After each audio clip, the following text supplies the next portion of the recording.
Well, you'll have already gathered from the title of this video that I'm building another flying wing. Yep, King Kombat. Now, people who follow my channel and have been following for a long time will know that I'm a real lover of flying wings, particularly this King Kombat.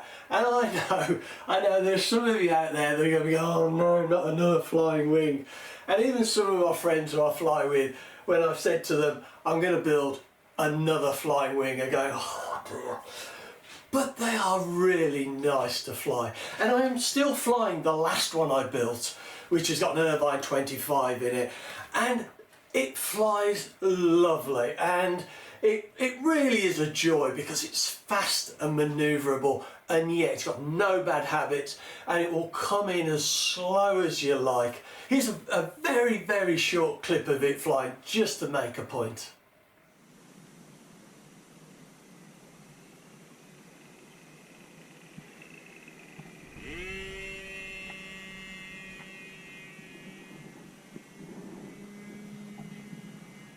Well, you can see, it's great. What's not to love in a King Kombat flying wing?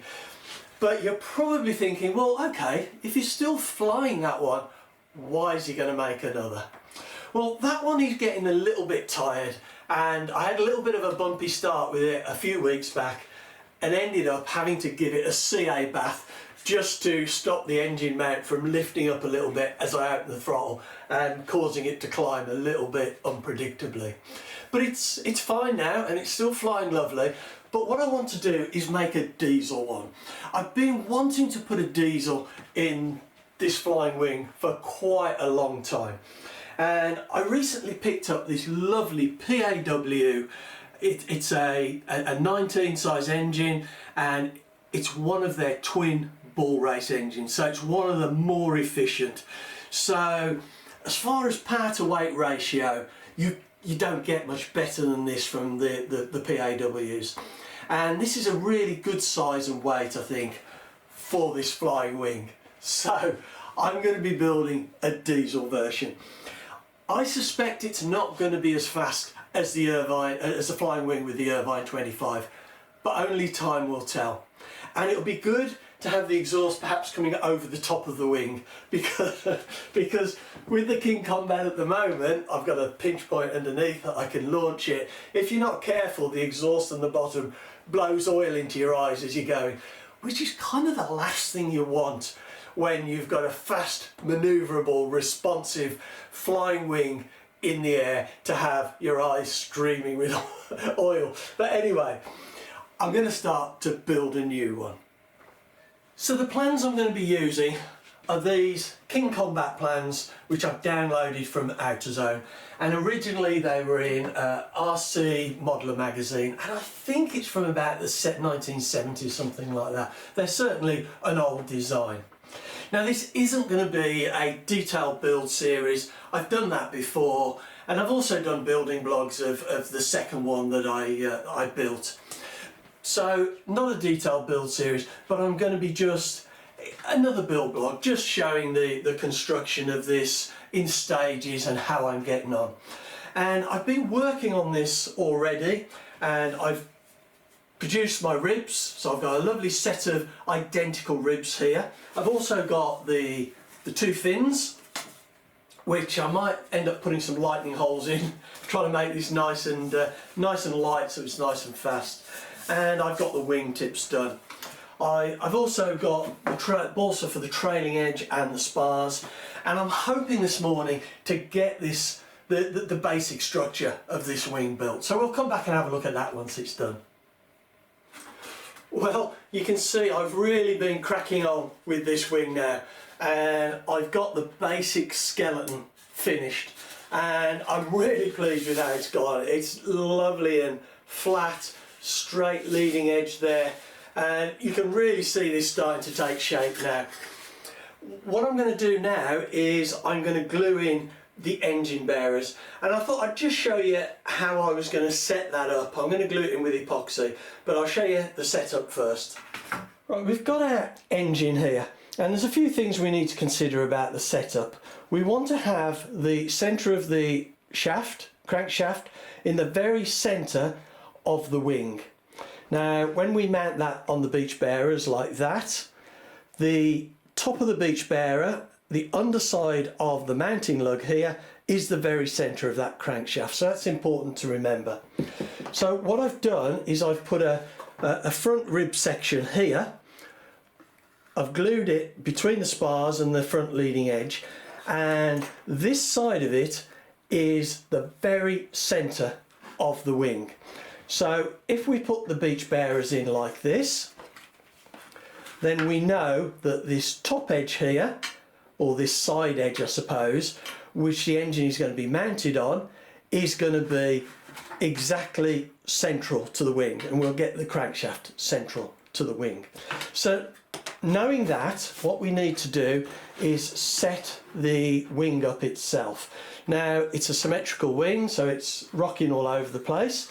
So what I'm going to do is I'm going to use my steel weights, and I'm going to use these to hold the wing with the spars vertical. And we know that these spars are at a right angle to the central chord of the wing. So if we have those holding the spars upright like this, we know that the central chord of this wing is parallel to the bench, and we need to remember that. And what I'm going to do is I'm going to get a couple of clamps here, and I'm just going to clamp that together, make sure that's pushed down, and now that's not going to move. It's going to be quite secure. So we'll do that on this side. Now if we put this bottom beach bearer, I've just cut out a little bit here so it goes over the spar. Now that beach bearer, if it's up against this side, the mounting surface is central, so we're going to get the engine crankshaft central. It's on the bench, which is parallel to the chord of the wing, so we know it's pointing straight forward on the wing, which is what we want. We don't want any down thrust, we don't want any right thrust.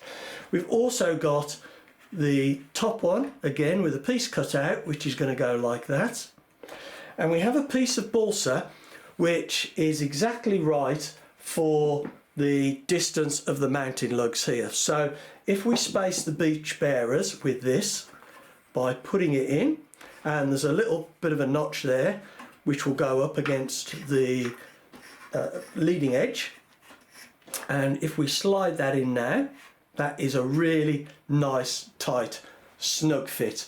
And we know now that that gap there, I can't actually fit it in because of the exhaust or the needle valve won't let me get it down on the bench, but that is spaced exactly right for the engine to fit in.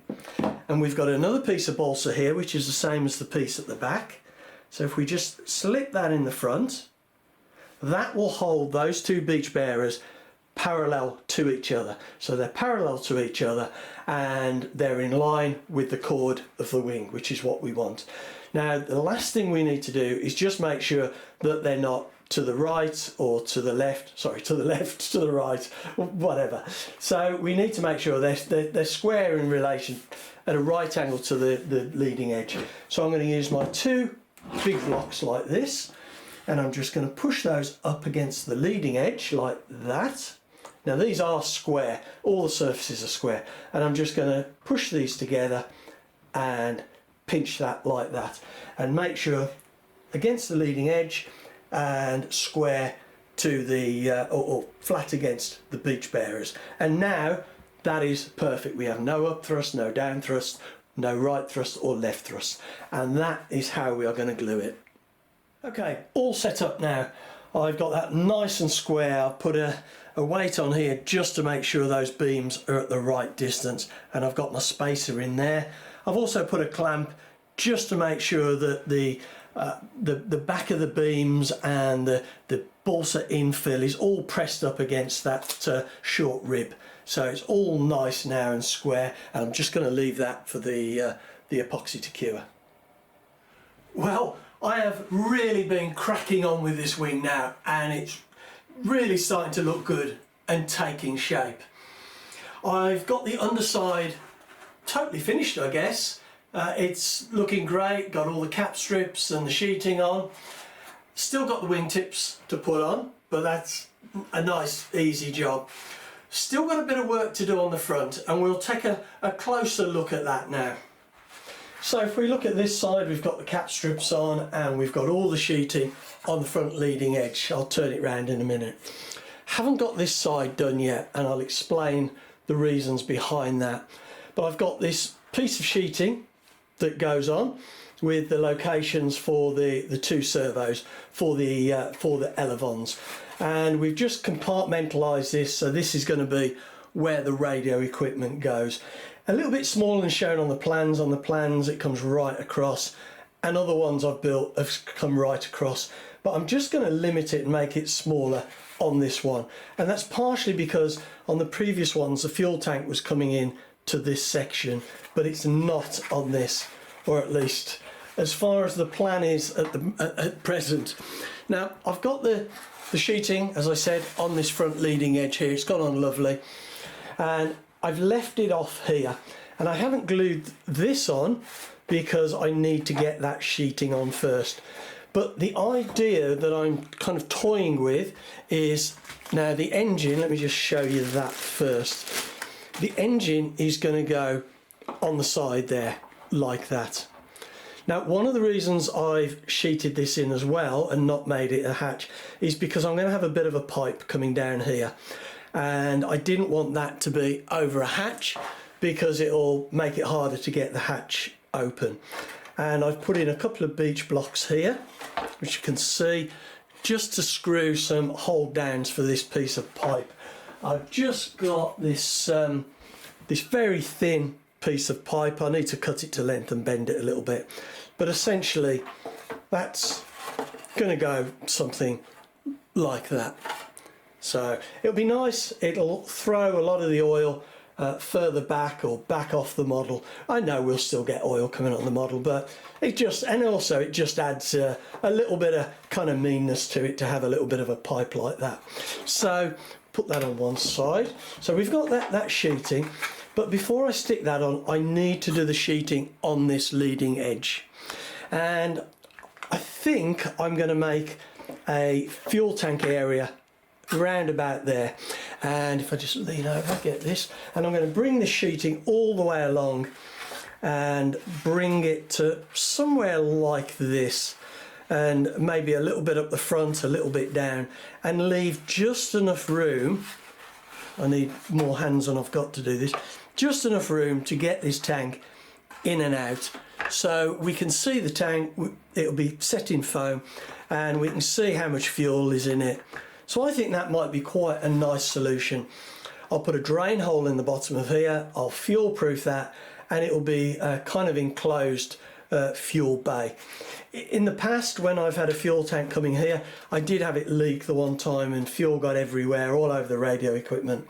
So I think this will be quite a nice solution, but I just want to think about this a little bit more. So now I'm going to draw this video to a close because primarily I've got some other stuff I need to do for a couple of days, so won't be working on the wing. And also I'm very mindful not to make these videos too long, so now's probably a good time to break. And also I'll benefit from just having a little bit more time to think about this this fuel tank placement and the sheeting. But I'm really looking forward to getting back to working on this, getting that sheeting on. There's very little to do now. We've got the fin slots, the wing tips, and just a couple of cap strips, and we've got to mount the engine and get the radio gear in. It's not that much work. I'm hoping in the next video I can get all of that done and pulled it ready together, ready for covering. So anyway, I hope you've enjoyed this and found it interesting. So thanks very much for watching.